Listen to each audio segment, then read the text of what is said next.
Halo. Halo, kembali lagi di Ruang Ngobrol. Yes. Kali ini kita akan membahas konspirasi. Ini adalah komik lokal. Tidak ada angkanya. Tidak ada tapi angkanya. ini adalah kompilasi. Dulu print pertama. First edition, dan ini karya dari A Collection of 8 Peculiar Liminal Tales. Jadi ada 8 cerita dari 8 komikus. Dia berbahasa Inggris. Dia juga udah sempat dibawa ke Singapore Comic Con, SGCC. Nah, untuk sama teman-teman ini memang Mas Edwin, terus ada Mas Iskandar Salim juga. Banyak sih 8 orang. Mbak Yasmin nggak jelas. Ada Ferry Ikhwano, ada Dwi Suta Mahirawan, Mbak Laras Putri. Kami pernah ketemu juga di M Block Space kalau nggak salah, sama Mas Harwanto Kalibrasi pada saat itu. Ada Mas Roald Marcelius, dan ada Desar Yuarta. Nah, ini memang kompilasi ya kalau ini istilahnya mungkin ya. Jelas kompilasi, tapi yang menarik. Collection of Peculiar Liminal Tales. Jadi cerita-cerita yang aneh, pekuliar, yang liminal itu kan ruang sempit ya. Sempit sebenarnya. Ini itu mungkin dari kalau aku agak ingat Junji Ito Liminal Zone. Kita pernah bahas juga. Jadi memang cerita-ceritanya bisa kita harapkan ceritanya aneh. Ekspektasi membacanya itu langsung berasa karena baca judulnya tuh aku langsung ke situ. Makanya kisah pertama diawali oleh punyanya Mbak Laras yang ternyata ada Jena kan, komiknya. Jena.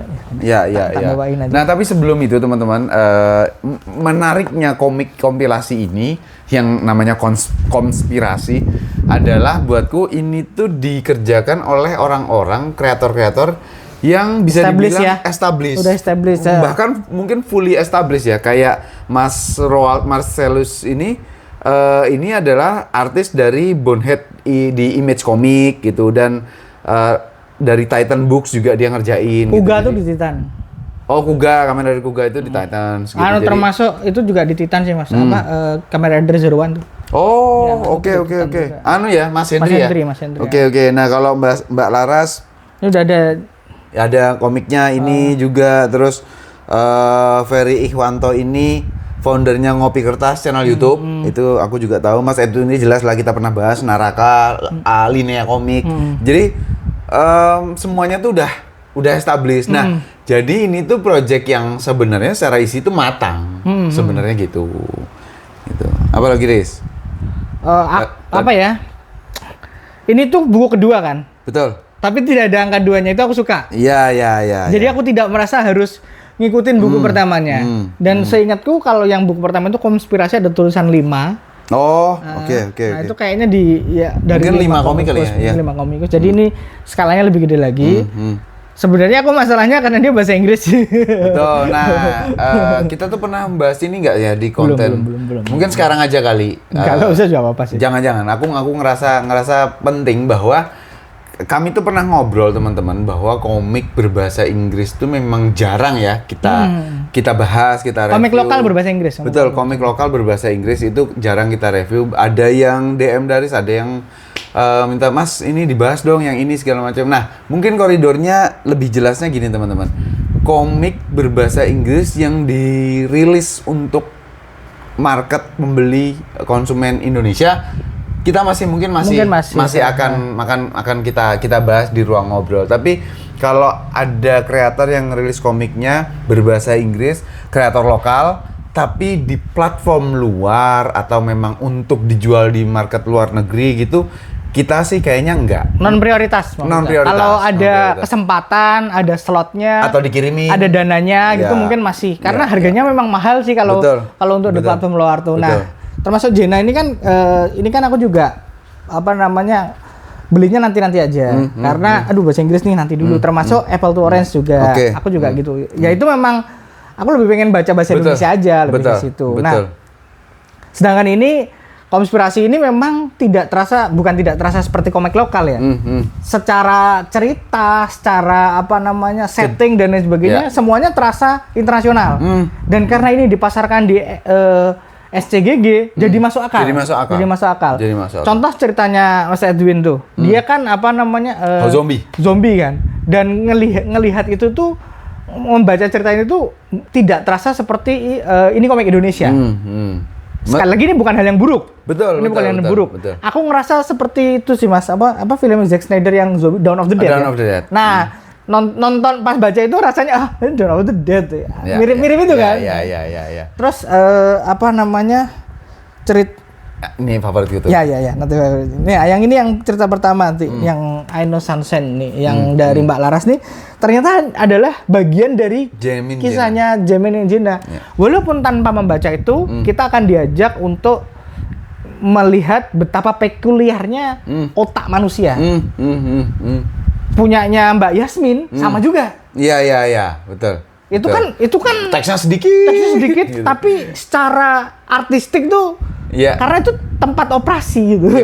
Bener-bener kayak, ya bukan harusnya sih, sewajarnya komik kompilasi itu kayak kita nonton kumpulan film pendek. Oh iya, omnibus ya. Sewajarnya seperti itu. Tapi karyanya Mbak Yasmin itu bener-bener kerasa film pendeknya, karena ruangannya di situ, dialognya kayak gitu tuh, itu kerasa sekali. Nah, yang menarik, yang terasa Indonesia adalah yang Shaman Smash. Shaman Smash. Ini aku Bali kali ya? Bali kali ya? Emang udah disebut kok Bali? Disebut. Ini ada, jadi dia mengusir hantu aja gitu, mengusir hantu aja. Dan itu secara setting terasa Indonesia sekali. Iya. Terus desanya juga di Bali dah. Aku karena memang senengnya action ya, fight dan horror gitu, jadi Shaman Smash itu adalah favoritku. Udah gambarnya oke, kartuni tapi oke, terus temanya juga hantu gitu. Ada actionnya, jadi itu memang most favoritku itu sih. Meskipun yang lain tuh memang ada yang pekuliar sekali, memang ada. Tapi ada satu yang hangat rasanya, yang kucing itu. Yang punya Mas Iskandar Salim. Nah, betul. Nah, makanya aku ngerasa konspirasi ini adalah ajang, karena ini di SGCC ya. Jadi memang ajang teman-teman untuk memamerkan skillnya di bidang-bidang yang berbeda-beda. Betul. Kalau Mbak Laras sama Mbak Yasmin tuh dia mencoba untuk ngerit sesuatu yang berbeda dari yang pernah mereka garap. Iya, betul. Mbak Yasmin komik gak jelas kan, komiknya lucu-lucu nih. Berbeda sama di sini sekali. tuh wow tuh. Iya. Ada itunya. Nah, komikus teman-teman yang lain, kalau Edwin sepertinya ingin bersenang-senang aja. Mas Edwin sih stylenya sama.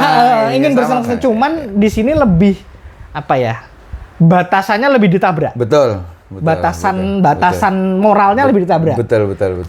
Kalau di Naraka itu kita dapat gore, di Sibiru itu kocaknya.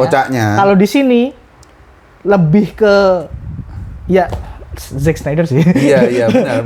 Zack Snyder sih. Matchernya jelas. Matcher banget. Gitu. Nah, terus kayak ini yang judulnya Neon nih. Ini juga dia pamer pewarnaan sih menurutku. Retro juga. Retro. Apalagi ini. Salah satu kisahnya ini yang apa? Ini salah satu yang benar-benar pekuliar sih. Mundane Highway. Ini aku nggak budeng. Ya, aku sekilas ngelihat kayak gini nih, Riz, ngelihat hal-hal ini kan mobil ya. Keingetnya Speed Racer.